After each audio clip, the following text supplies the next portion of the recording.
Karnataka government has already announced to make Karnataka state a drug-free state. Karnataka police has already been taken a number of cases over the years and arresting drug peddlers as well as consumers. To make the fight against drugs more effective, the state government is launching two new programs, that is Operation Rise and Beda Bro. So the whole intent of these two programs is to increase awareness among the public, particularly the student community, whom we have seen over the number of cases that we have booked, where the main consumers are student community. They are targeted by the drug peddlers. So through these programs, we want to create awareness among the student community about the ill effects and bad effects of drugs over one's health and one's mental capacity. With these kind of programs, we are sure that we can completely control the menace of drugs, because this menace cannot be controlled only through booking of cases in the peddlers. It can be completely controlled only if we create the right kind of awareness among the public. Thank you. ಅದಕ್ಕೆ ಕೊಡ್ತಾರೆ ಪಕ್ಷಿಗೆ ಕೊಟ್ಟಾಗ ಬಹಳ ಖುಷಿ ಆಗ್ತದೆ. ಅದೋಗಿ ಅದೇ ತನ್ನದೇ ಆದ ಭಾಷೆ ಇತರೆ ಪಕ್ಷಿಗಳಿಗೆ ಹೇಳಿದಾಗ ದಿನೇ ಪಕ್ಷಿಗಳು ಬಹಳ ಹೆಚ್ಚಾಗ್ತವೆ. ಮೊದಲು 15 ಬರ್ತಾ ಇದ್ದಂತ ಪಕ್ಷಿಗಳು, ನವಿಲುಗಳು ದಿನೇ ಹೆಚ್ಚಾಗಿ ಮೋರ್ ದೆನ್ 100 ನವಿಲುಗಳು ಎಷ್ಟು ಅಡಿಕ್ಟ್ ಆಗ್ಬಿಟ್ಟಿರ್ತಾವ ಅಂತಂದ್ರೆ ಅದನ್ನೆಲ್ಲ ಬಿಟ್ಟು ಆ ಬಾಗ್ಲ ಹತ್ರ ಹೋಗಿ ಕಾಯ್ಕೊಂತವೆ. ಯಾವಾಗ ನಮ್ಗೆ ಈ ಊಟ ಕೊಡ್ತಾನೆ, ಈ ಮತ್ತು ಬರುವಂತ ಊಟ ಅಂತ. ಆ ಕೊನೆಗೆ ಒಂದು ದಿವಸ ಬಾಗಿಲನ್ನು ಓಪನ್ ಮಾಡಲ್ಲ, 2 ದಿವಸ ಓಪನ್ ಮಾಡಲ್ಲ.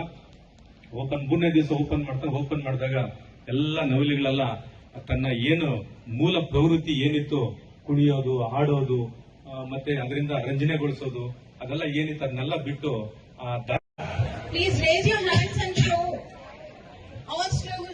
all students, boys and girls.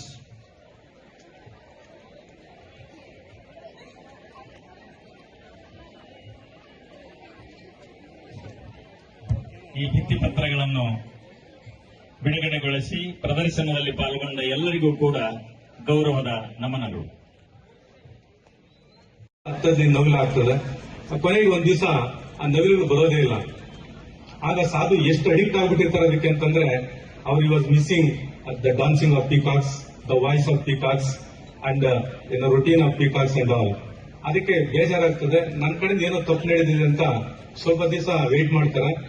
ಒಂದ್ ದಿವಸ ಒಂದು ಪೀಕಾಕ್ ಬರ್ತದೆ. ಅಲ್ಲಿ ಆ ಪೀಕಾಕ್ಗೆ ಹಣ್ಣುಗಳನ್ನ ಕೊಡ್ತಾನೆ. ಹಣ್ಣುಗಳನ್ನ ಕೊಟ್ಟಾಗ ಮತ್ತೆ ಅದೇ ರೀತಿ ಸ್ಟಾರ್ಟ್ ಆಗ್ತವೆ. ಒಂದು 10-15 ಪೀಕಾಕ್ ಬರ್ತವೆ.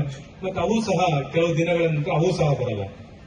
ಕೊನೆಗೆ ಮತ್ತೆ ಈಗಾಗಲೇ ಅಡಿಕ್ಟ್ ಆಗಿದ್ದಂತ ಸಾಧು ಮತ್ತೆ ಬಂದಿಲ್ಲ ಅಂತ ಬೇಜಾರು ಮಾಡ್ಕೊಂತ ಎಲ್ಲ ವಿದ್ಯಾರ್ಥಿಗಳು ತಮ್ಮ ಜಾಗದಲ್ಲಿ ಎದ್ದು ನಿಂತು ಆ ಘೋಷಣಾ ಪತ್ರವನ್ನು ಎತ್ತಿ ಹಿಡಿಯಬೇಕಾಗಿ ವಿನಂತಿ.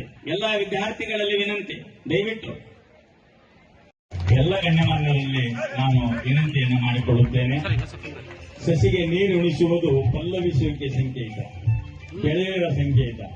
ಈ ಕಾರ್ಯಕ್ರಮ ಯಶಸ್ವಿಯಾಗಲಿಕ್ಕೆ ಯಾವುದೇ ರೀತಿಯ ಸಂದೇಹವಿಲ್ಲದ ಪ್ರತಿರೂಪಕವಾಗಿ ಗಣ್ಯಮಾನ್ಯರು ವೇದಿಕೆಯ ಮೇಲಿರುವ ಹಸಿರು ಸಸಿಗೆ ನೀರನ್ನು ಈಗ ಉಣಿಸುತ್ತಿದ್ದಾರೆ.